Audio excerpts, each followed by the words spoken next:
Boa tarde a todos. Para integrar a mesa, responsabilidade social da empresa e as cadeias produtivas globais. Convido para estar aqui na mesa a ilustríssima senhora Ana Cecília Silva.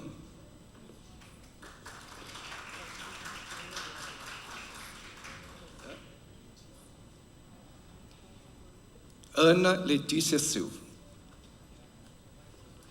E também o ilustríssimo senhor Sidenberg Rodrigues.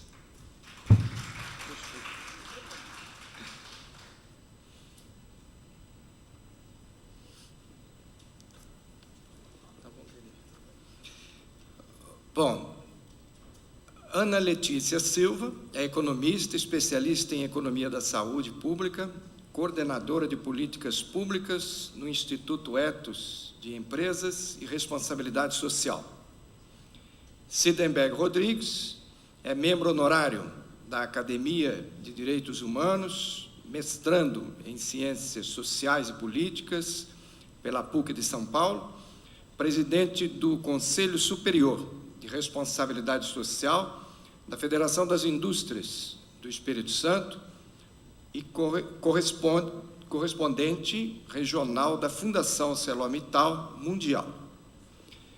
Antes de iniciarmos a mesa com a palestra da senhora Ana Letícia, informo que cada palestrante terá 15 minutos para a sua exposição e que as perguntas poderão ser encaminhadas à mesa por escrito, entretanto, serão respondidas por e-mail, encaminhadas aos palestrantes para responder por e-mail. Passo então a palavra à ilustríssima senhora coordenadora de políticas públicas do Instituto Ethos e Empresas, Responsabilidade Social, Ana Letícia Silva. Já aproveito para agradecer, em nome do Instituto Ethos, o convite que nos foi feito para estar aqui hoje pelo Ministério Público do Trabalho, já também felicitando o MPT pela organização do evento e pela coragem de realizar um evento desse tipo. Eu acho que a gente pôde perceber como, para tratar essa questão da existência ainda de trabalho escravo no Brasil, é necessário olhar para as diversas esferas que compõem esse problema. A gente, há mais de 10 anos, no Instituto Ethos, se propôs a trabalhar uma coisa que chama responsabilidade social empresarial, junto com as empresas, de modo a buscar alternativas para mudança na gestão das empresas, para que os seus negócios passassem a gerar impactos positivos na sociedade, no meio ambiente. Isso não significa fazer investimento social privado ou filantropia.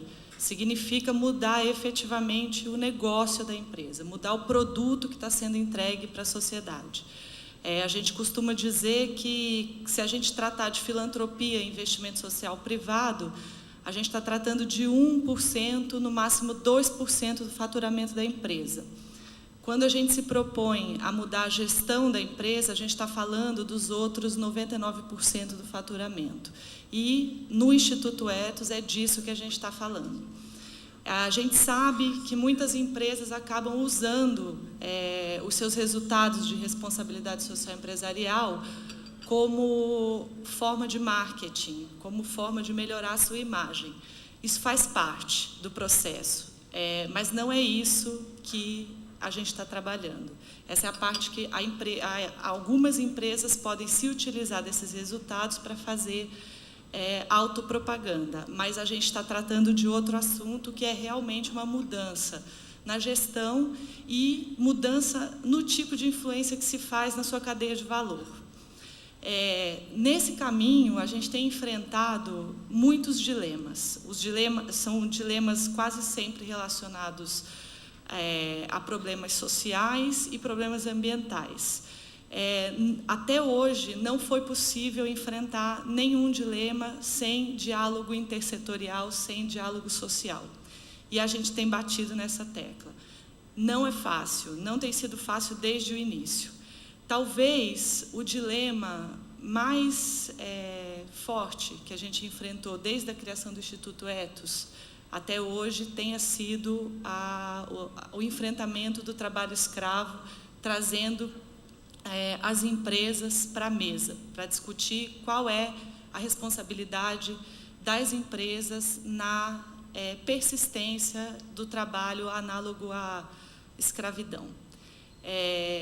Desde 2005, quando foi lançado o Pacto Nacional pela Erradicação do Trabalho Escravo, a gente tem tido um novo tipo de posicionamento das empresas em relação a esse tema. Todo mundo aqui sabe que, especialmente as grandes empresas, fazem parte de cadeias produtivas imensas e globais. À medida em que elas fazem parte desse tipo de cadeia produtiva, o problema do trabalho escravo e outras mazelas sociais se intensifica e se complexifica, fazendo com que a gente tenha que olhar para outros lados, outros países, coisas que a gente nem imaginava que podiam acontecer, para poder dar tratamento a esse tipo de problema, né? E como se não bastasse, desde o Instituto Ethos, a gente também já enfrentou dilemas com conselheiros nossos, com associados nossos e também com conselheiros nossos, como foi dito até na parte da manhã, que o grupo José Pessoa foi flagrado com trabalho escravo diretamente, o próprio grupo, e o número de escravos libertados era enorme e incluía trabalhadores indígenas. Não é fácil para a gente enfrentar esse tipo de dilema e todos os dias eles batem a nossa porta. E a gente tem tentado trazer o dilema para a mesa para tentar efetivamente encontrar soluções tão complexas quanto o dilema que nos é posto.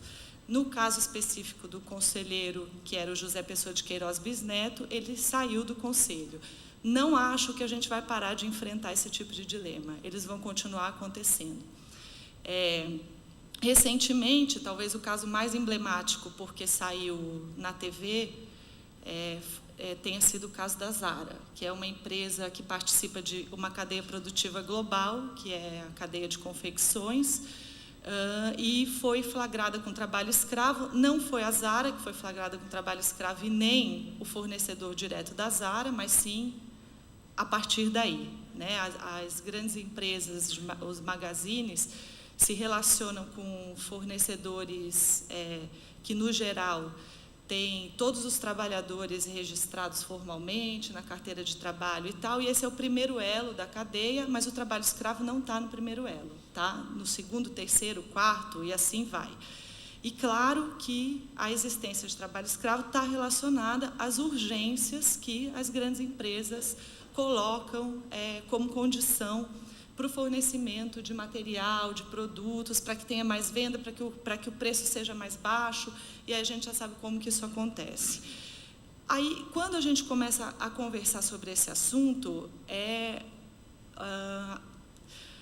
hoje, o que a gente mais tem percebido é que só uma mudança no funcionamento das cadeias produtivas pode realmente nos fazer chegar a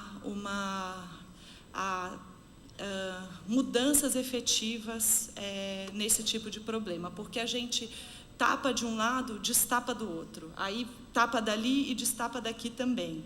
No caso de São Paulo, a gente está falando muito de bolivianos, imigrantes bolivianos que se mudaram para São Paulo em busca de trabalho. Hoje, acho que são 300 mil pessoas que vieram da Bolívia para trabalhar nas confecções, nas oficinas de costura. E o que a gente tem percebido que muitas vezes essas pessoas são libertadas por auditorias fiscais do trabalho, e na semana seguinte elas estão empregadas de novo nas mesmas condições, porque no limite a pessoa precisa receber um dinheiro no final do mês e mandar ou de volta para o seu país ou para poder sobreviver.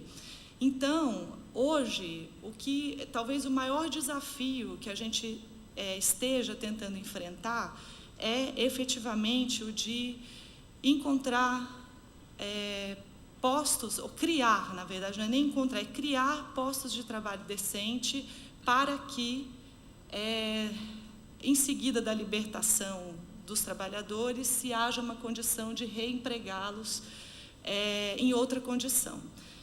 Porque, senão, na semana seguinte, vai acontecer tudo outra vez. Na mesma pesquisa que foi citada pela Débora agora, o perfil que a OIT lançou sobre quem é o trabalhador escravo no Brasil, além de todas as características que ela trouxe, acho que 93%, se eu não me engano, perto de 93% desses trabalhadores iniciaram esse tipo de trabalho aos 11 anos de idade, com o trabalho infantil.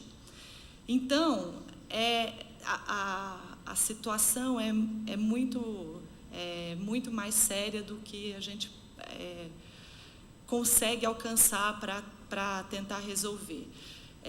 Eu vi agora no painel anterior, acho que assim realmente a radicalização por alguns dos setores que estão envolvidos na luta contra o trabalho escravo é fundamental, só que talvez pela parte de outros setores seja necessário intensificar o diálogo, porque realmente a gente pode dizer, Zara, volta para a Espanha, não sei quem, volta para os Estados Unidos, não sei quem, mas volta, o que a gente faz com a Vale e com a Petrobras? Vale volta para onde? Petrobras volta para onde? São empresas que têm uma cadeia produtiva global, complexa. A Petrobras, se eu não me engano, tem em torno de 20 mil fornecedores e a Arcelor está dizendo que nós também, aqui do lado, e que é só a gente parar para pensar um pouco como é fazer a rastreabilidade de uma cadeia produtiva desse tipo. Então, assim, as empresas, nem todas, mas muitas hoje, assumiram para si uma parte da responsabilidade sobre a existência de trabalho escravo no Brasil. Ao assumir essa responsabilidade, elas têm se comprometido a realizar ações para mitigar os impactos que o seu negócio podem estar gerando na existência de trabalho escravo. Via Pacto Nacional pela Erradicação do Trabalho Escravo, as empresas se tornam signatárias desse pacto e assumem uma série de compromissos voluntários com a sociedade.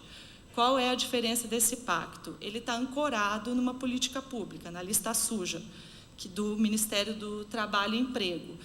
Essa, para a gente, é a maior experiência de que só com ações intersetoriais é possível dar conta de um problema desse tipo.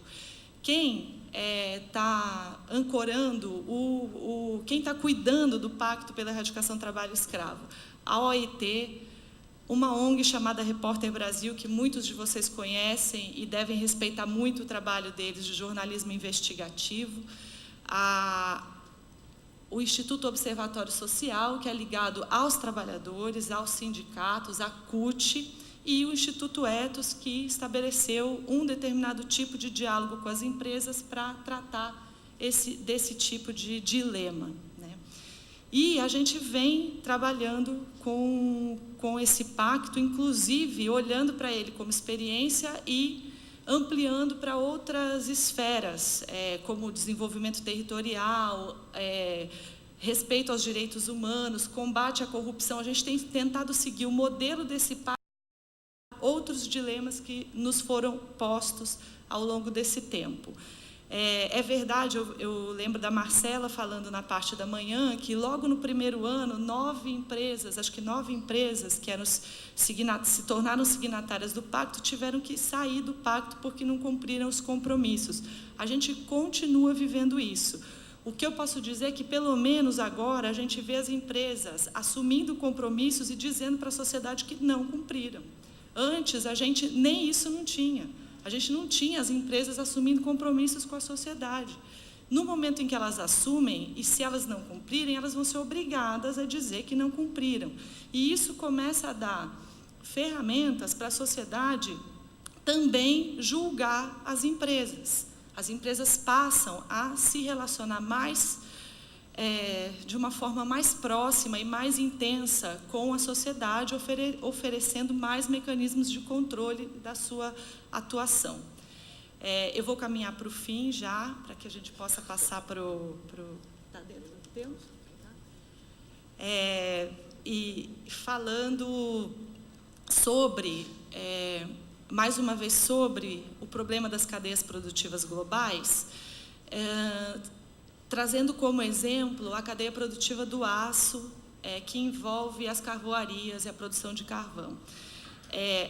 O excelente trabalho da Repórter Brasil nos trouxe recentemente um estudo, entre outros estudos de cadeias produtivas que já foram realizados, um estudo da cadeia produtiva do carvão que mostra as relações desde a carvoaria, que normalmente é onde está o trabalhador escravo, até as montadoras nos Estados Unidos e na Europa. Esses estudos são complexos e a Repórter Brasil, a equipe da Repórter Brasil, chega a seguir caminhões para ver de onde que o carvão está saindo e aonde está chegando, como forma de trazer provas para as empresas de que a relação de negócio efetivamente está acontecendo. Esse estudo nos trouxe um problema muito grande, porque o final da cadeia produtiva realmente batia nos Estados Unidos e na Europa. E a gente se viu na situação de ter que conversar com as matrizes, porque não está adiantando conversar exclusivamente com as empresas com a operação das empresas no Brasil. Há empresas que, por exemplo, não podem se tornar signatárias de compromissos locais. A matriz precisa ser signatária para que suas operações em outros países também possam se comprometer. E isso nos fez iniciar um trabalho de tradução do Pacto Nacional pela Erradicação do Trabalho Escravo para a realidade norte-americana, e a gente está chamando de adendo do pacto. Em junho desse ano, a OIT realizou um seminário nos Estados Unidos, justamente para tratar desse problema, da responsabilidade das matrizes pelas mazelas que acontecem nos países, normalmente são países emergentes ou países subdesenvolvidos. Ainda acho que o Brasil está avançado em relação a outros países, porque, num determinado momento, reconheceu que aqui tem trabalho escravo e criminalizou o trabalho escravo. Eu, às vezes, fico imaginando o que a gente faz com a roupa que é produzida no Camboja ou na China. A gente continua usando. A roupa que está sendo produzida em São Paulo, a gente ainda tem chance de saber que teve trabalho escravo, criminalizar, dar publicidade para isso, responsabilizar a empresa e tentar fazer alguma coisa. Agora, aquela que está sendo produzida na China, no Camboja, em condições muitas vezes muito piores da que está sendo produzida no Brasil, se não tiver um reconhecimento público do governo, antes de tudo, dificilmente você consegue trabalhar. E aqui a gente tem isso. Então, a gente está com muitas ferramentas na mão para conseguir avançar. E, especificamente nesse caso do carvão, então, a gente está desenvolvendo esse adendo. O adendo, eu tenho a impressão que ele foi finalizado, já pode ser distribuído para as empresas nos Estados Unidos. E é muito bom poder compartilhar com vocês que uma das empresas que mais nos incentivou a trabalhar esse adendo foi o Walmart, via operação brasileira, porque o Walmart foi uma das empresas pioneiras do Pacto pela Erradicação do Trabalho Escravo e iniciou um trabalho de convencimento da sua matriz nos Estados Unidos a assinar um tipo de pacto desse, considerando que o Walmart, quando ele sai dos Estados Unidos, ele não vai encontrar a mesma situação social que ele encontra nos Estados Unidos. E, portanto, a gente sabe que muitas empresas, inclusive, vão para outros países justamente porque as condições para que ela potencialize os seus lucros são mais adequadas. E hoje a gente vê que muitas empresas, por conta da legislação brasileira, do tipo de sociedade que a gente tem no Brasil, tem tido, o tipo de pacto que tem sido construído socialmente no Brasil, tem tido que mudar o seu posicionamento. Então, assim, era um pouco essa experiência que eu queria trazer para vocês, dizendo que a gente acredita plenamente que há condições da gente continuar fazendo esse trabalho, desde que sentemos nas mesas de diálogo todos os setores ao mesmo tempo para tentar encontrar soluções mais complexas. Obrigada mais uma vez.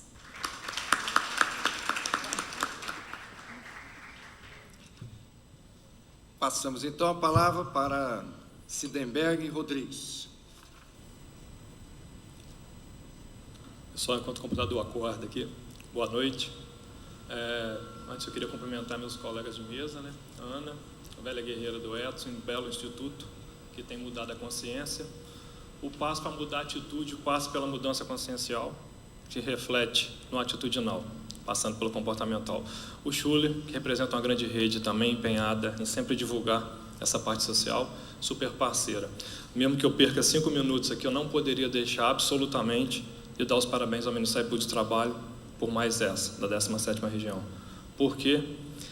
Porque muito mais que um órgão fiscalizador, que fiscaliza tanto quanto pune, que tanto quanto acompanha, ele educa. Como? Promovendo fóruns como esse. Foi assim com 5% das pessoas com deficiência, que culminou com o lançamento de um estatuto que deu um amparo legal às atitudes e deu referência às empresas. Está sendo assim com um projeto que o Ministério está tocando em parceria com outras esferas para dar conhecimento, para que se identifique o potencial de pessoas com deficiência no Espírito Santo e dê empregabilidade e formação aos que precisam, para acabar com a desculpa de que não se acha, de que não se tem. Ou seja, dado o amparo legal, dadas as ferramentas, daí vem a fiscalização, aí e todo o processo inerente a isso. Eu comecei esse slide mostrando uma mão algemada, desenhando a própria escravatura. Por quê? Guardadas as proporções de que o empregador, um dos mais terríveis empregadores do Brasil, que escraviza pessoas, é a miséria e a droga, a gente tem também isso no meio empresarial, infelizmente. E por que uma pessoa com um lápis? Porque a falta de educação intelectual, o abandono intelectual em muitos aspectos do Estado e de outras esferas, leva as pessoas, como foi colocado aqui fartamente hoje por todos os colegas de todas as mesas, a reincidir e se descobrir. Pessoas que estavam escravizadas, descobertas sendo escravizadas de novo. Ou seja, a condição de miséria submete. Não precisaria eu ter conhecido a Libéria com 20 anos de devastação por guerra civil, nem todos os problemas relacionados do norte a sul da África, nem a violência contra a mulher na América Central, nem os problemas da empregabilidade do México, nem os problemas da guerra étnica que tem na Bósnia, sérvios e croatas, nem o problema da prostituição infanto-juvenil na Ucrânia. Através da Fundação Mundial, eu tive o prazer de ter uma depressão de 1 ano e 8 meses quando eu vi o volume, a abrangência e o dinamismo dos problemas sociais do mundo, entre os quais se insere o problema da escravidão. Eu tenho uma responsabilidade muito grande aqui hoje, porque eu estou representando a ArcelorMittal, que é uma produtora de aço transnacional, presente em mais de 60 países. A Fundação Mundial, presente em mais de 30. A Federação das Indústrias do Espírito Santo. E eu fico muito confortável, até bebendo nas águas, que falou aqui o Dr. Souto Maior, queria até que ele estivesse aqui para me ouvir. Existem pessoas e empresas éticas e que não transformam responsabilidade social absolutamente numa cortina de fumaça, nem de qualquer forma de tinta, nem coloração para maquiar qualquer forma de postura no mercado, entre as quais aqui eu represento. Daí eu ter aceito o cargo. E olha que coisa, que coincidência mais feliz. Nesta mesma mesa, quase nessa mesma posição, nesse mesmo lugar, eu recebi há algumas semanas o título de membro honorário da Academia Brasileira de Direitos Humanos, representando a empresa que eu represento. O que eu estou querendo dizer com isso não é vangloriar a empresa nem a mim mesmo, é dizer que há pessoas dispostas a mudar. E o que faz uma empresa ser sustentável ou não são as pessoas que estão nela, assim como as instituições. Elas podem ser também públicas ou privadas, ministeriais, trabalhistas de qualquer esfera jurídica. Elas podem ser ineficientes ao ponto das pessoas colocarem o casaco em seus gabinetes e não fui a campo. Eu podia ser um gerente de responsabilidade social marqueteiro e podia tirar vantagem de tudo que a gente faz de investimento social no mercado de capitais, valendo o investimento social que a gente faz. Mas não é isso que a gente pratica. Eu afirmo isso com dado, fato, ciência e tecnologia, que é o que a gente usa. Então eu estou aqui muito confortável. Primeiro, que o Ministério do Trabalho é um órgão maravilhoso, que educa tanto quanto fiscaliza, tanto quanto pune. Isso não impede dele manter o caráter o rigor da fiscalização, mantendo parcerias com diversas esferas, entre as quais a privada. Porque a gente tem um poder econômico, a gente pode transformar o planeta. Juntos somos mais, e através dessa visão é que a gente vai avançar. Se a gente colocar o foco na punição, a gente não vai resolver o problema. Eu acredito que se a gente puser o foco na solução e na consciência, na transformação comportamental para desaguar em atitude sustentável, realmente a gente vai resolver o problema. E aqui vocês estão vendo uma empresa e um órgão que eu ponho as minhas mãos no fogo, nós todos passando por vulnerabilidade. Ninguém nos citou aqui hoje, nós passamos por um problema com o Gusa no Pará, e o Edson nos ajudou a nos livrar do problema, conscientizar o fornecedor e a gente cortar o contrato. Então, vou passar agora rapidamente ao que a gente tem feito globalmente e os nossos desafios. Primeiro, distância geográfica. Como conselheiro da FINDES, do Conselho Superior de Responsabilidade Social, na minha primeira reunião só tive 2, eu assumi há 2 meses, uma conselheira me disse: Cid, eu vou falir. Eu tenho 20 costureiras comigo e a minha concorrente está comprando roupas da China. Eu não tenho como manter essas mulheres no custo que a outra está tendo de produção e no preço que ela está vendendo. Aí eu perguntei: mas não tem como a gente descobrir de onde está vindo essa roupa, com que custo baixo está chegando? A que custo será que não está o custo da sangue humano, esse custo tão baixo chegar aqui? E um problema que eu trago para a discussão, além da distância geográfica do fornecedor hoje, é a desindustrialização face à exploração longe dos nossos mercados. Tem horas que é difícil a gente entrar, pela distância geográfica, pelo dinamismo e pela volatilidade. Dinamismo porque trocam os fornecedores. Volatilidade é mesmo que é incriminado por mão de obra infantil ou escravo, ele é absolvido, daí a pouco ele deixa de fazer essa prática. Então a gente tem que ficar visitando lista suja, nada é muito segmentado para você descobrir isso em sistema.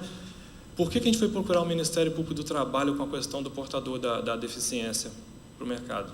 Porque era difícil a gente encontrar legislação onde eles estavam, com a qualificação, no mesmo lugar. Isso dificultava a gente de agir dentro da lei. Daí as penalidades, né? Mas o trabalho do Ministério foi tão bacana, tão belo, tão conscientizador, que nos permitiu isso. No caso do trabalho escravo é um pouco mais complexo, porque envolve distâncias, envolve culturas, tem blindagens culturais. Nós estamos vendo levantes no mundo árabe, levantes em vários lugares, em regimes ditatoriais, em que a gente não entra. Quem conseguiu entrar no Irã para fiscalizar a bomba atômica? Quem consegue entrar em essência e foi no Iraque, se não aquele imperialismo americano para adentrar o Iraque? É difícil a gente acessar certas culturas, entre as quais a Ásia, a África, a Oceania, a América e a Europa, né? O custo é a competitividade. O mercado só deixa funcionar, então não é uma questão de decisão empresarial nem individual ser competitivo ou ser lucrativo. Ser lucrativo é uma questão de sobrevivência no mercado. E ser lucrativo significa empregar pessoas e dar destinação nobre ao lucro que se tem. É isso que a minha empresa faz. Dentro dos limites, a gente tem vulnerabilidade, como toda empresa, passamos por problemas, vencemos, temos as ações ajuizadas, estamos cumprindo.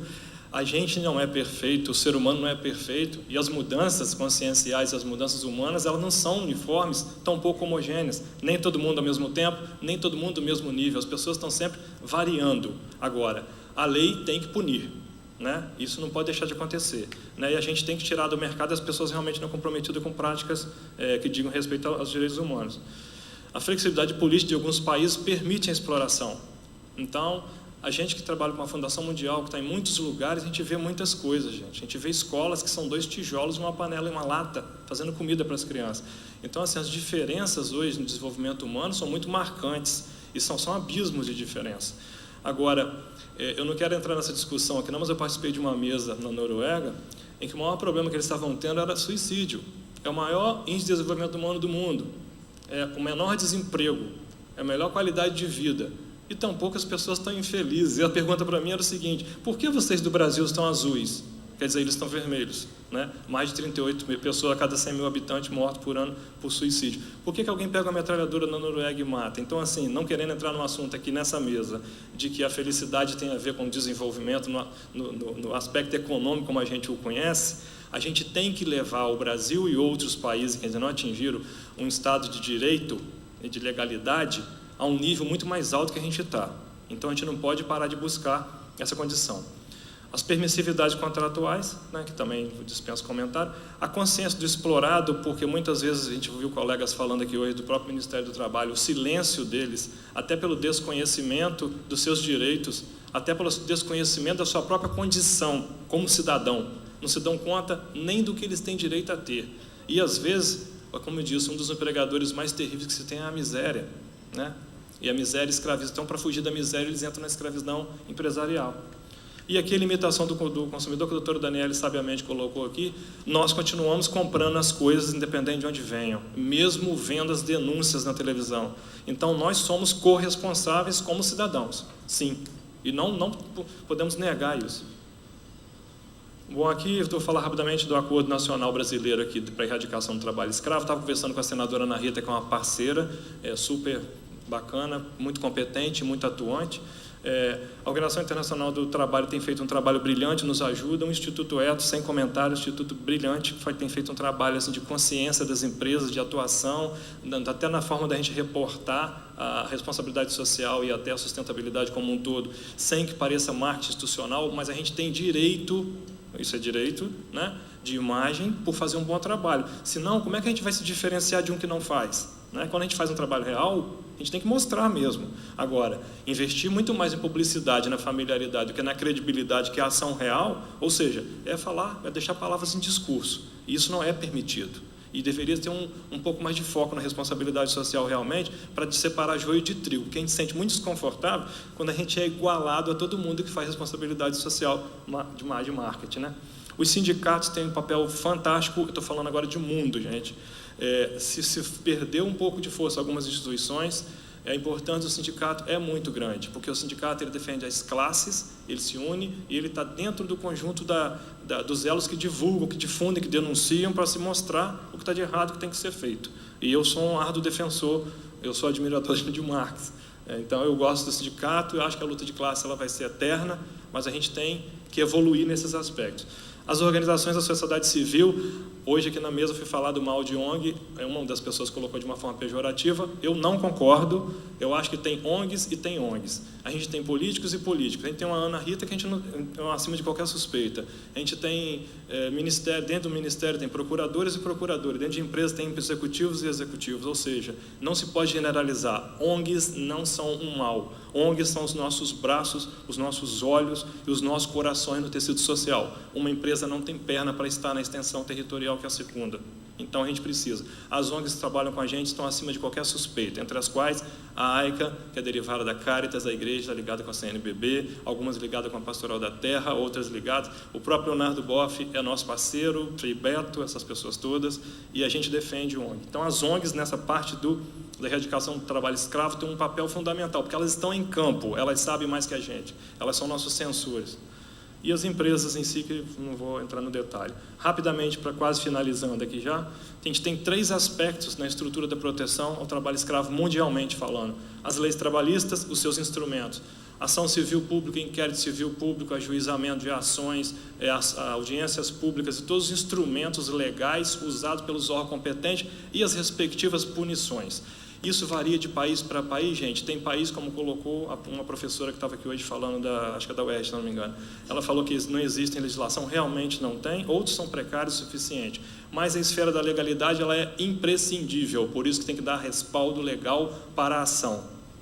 Segundo, os compromissos, né? Os pactos, que a gente citou aqui um deles, os selos, as certificações, as agendas e as políticas. Algumas pessoas também colocaram de forma um pouco pejorativa essas assinaturas, né, que a gente faz. Elas são importantes porque elas são firmar um compromisso de fazer alguma coisa. Então, a intenção ela fica muito explícita. E uma pessoa que promete alguma coisa em público, ela tem muito mais responsabilidade sobre aquela determinada coisa. Daí a importância do ethos nos pactos de todas as organizações. Finalmente aqui, no controle em si. As forças da ordem, a gente viu a Polícia Federal falando aqui hoje, que ela entra na fazenda e olha, e tem que ser isso mesmo, e tem que entrar na empresa, tem que ter acesso, e tem que fazer valer os direitos.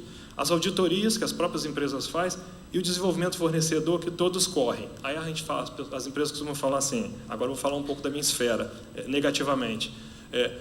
Mas o meu fornecedor fica lá no além-mar, eu não posso ir lá buscar ele. Como é que você vai atrás do seu cliente na ilha de Krakatau, na base de um vulcão? Né? Se você vai atrás do seu cliente para desenvolver cliente de longo prazo, por que você não vai atrás do seu fornecedor na ponta da sua cadeia? E por que você não trabalha com grandes fornecedores? Aí entra a questão de custo. O que a gente tem feito nos contratos? A gente tem decodificado as políticas que a gente cria na empresa, e aqui também nas políticas, nesse segundo quadro, trata das políticas públicas, algumas das quais inexistentes, mas as políticas empresariais ficam na moldura na parede, são ótimos referenciais, mas elas têm que ser traduzidas em alguma coisa. Cláusula contratual, e a doutora Daniele colocou outra coisa que hoje é fantástica, é no bolso que se mexe para fazer a coisa andar. E é assim que você tem que fazer. Se eu pegar um garotinho de 16 anos, trabalhando na sua carvoaria, meu amigo, é R$100 mil de multa e rescisão de contrato e exposição midiática. E aí está aqui a mídia que a gente denuncia, né? A gente tem que fazer isso. Então, no desenvolvimento do fornecedor é você conhecer, e o contrato é você fazer valer concretamente o que rezam as leis. Bom, as due diligence são as expedições que se faz com multidisciplinares para ver se está sendo cumprido pelo fornecedor aquilo que é prometido. E a tecnologia, gente, que eu sou um tecnólogo por excelência, que eu venho da área de sistemas, é onde a gente fica sabendo, não contrate mais aquela empresa porque ela tem um viés que ela não resolveu. Não compre produto desse tipo porque... Então, o sistema, ele nos dá visibilidade sistêmica, visibilidade do todo. E nos lembram, porque a mente humana esquece. Daqui a pouquinho, a gente vai esquecer de todo mundo que cometeu alguma coisa e não resolveu. Porque se resolver, tem que ser dado uma segunda chance. Até porque a cadeia produtiva é muito complexa. E eu queria mostrar aqui uma coisa. A denúncia e a divulgação, elas são fundamentais, porque esses três aparatos, legalidade, compromisso e controle, não são exaustivos. Então, a gente precisa da denúncia e precisa da divulgação. Meu tempo está muito... Então, olha só.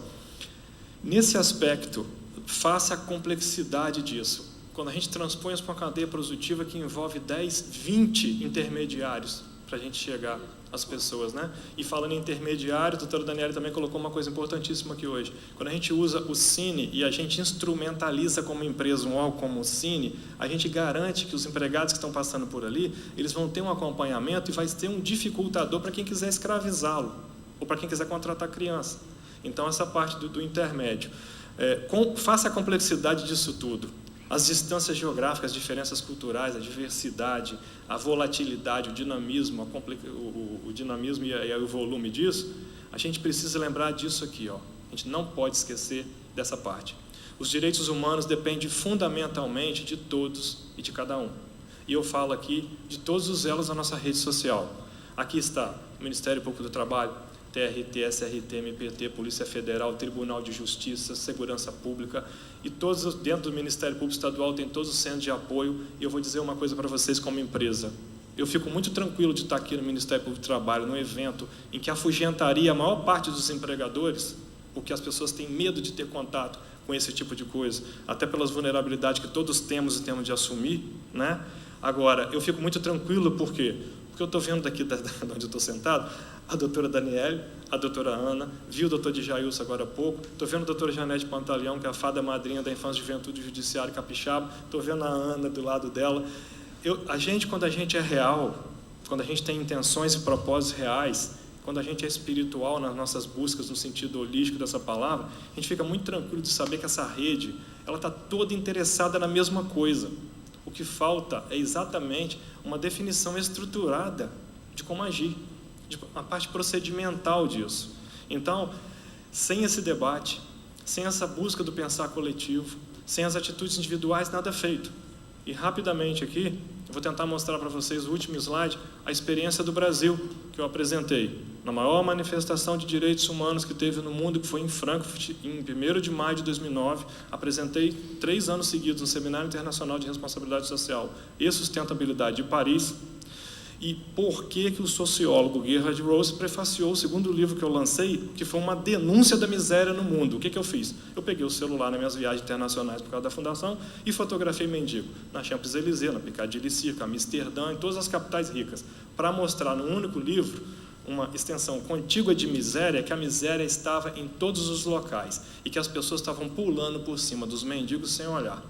Então, basicamente, o que a gente faz no Brasil? A gente usa metodologias, né, políticas e padrões, a gente usa gestão, que é essa coisa do fornecedor, o desenvolvimento fornecedor, os programas de responsabilidade social empresarial. Abrangência pela rede social, intercâmbio, para a gente trocar com alguém.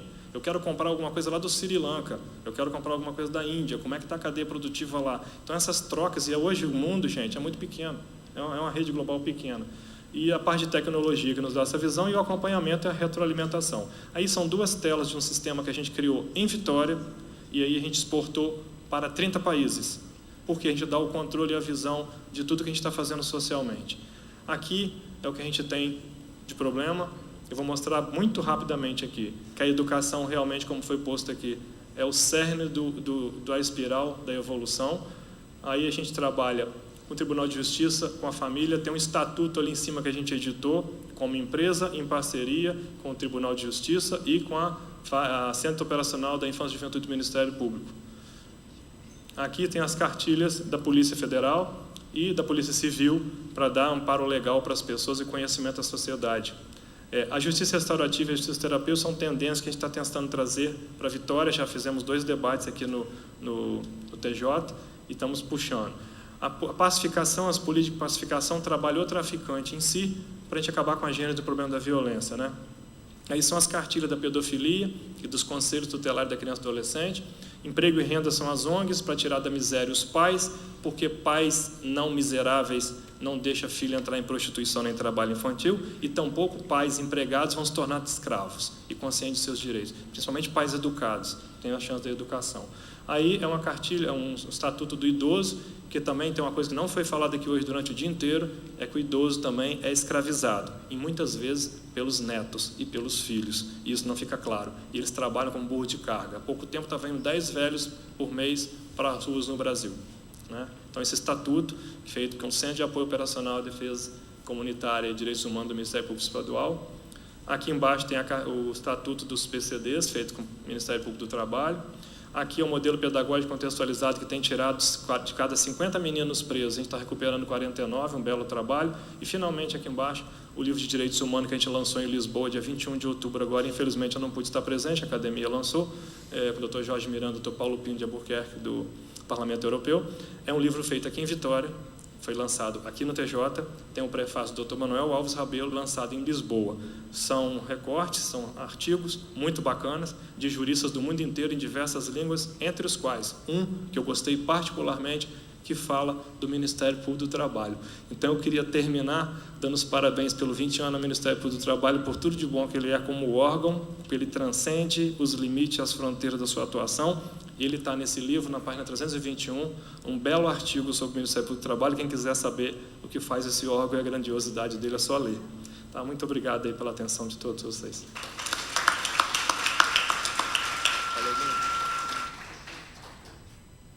Muito bem.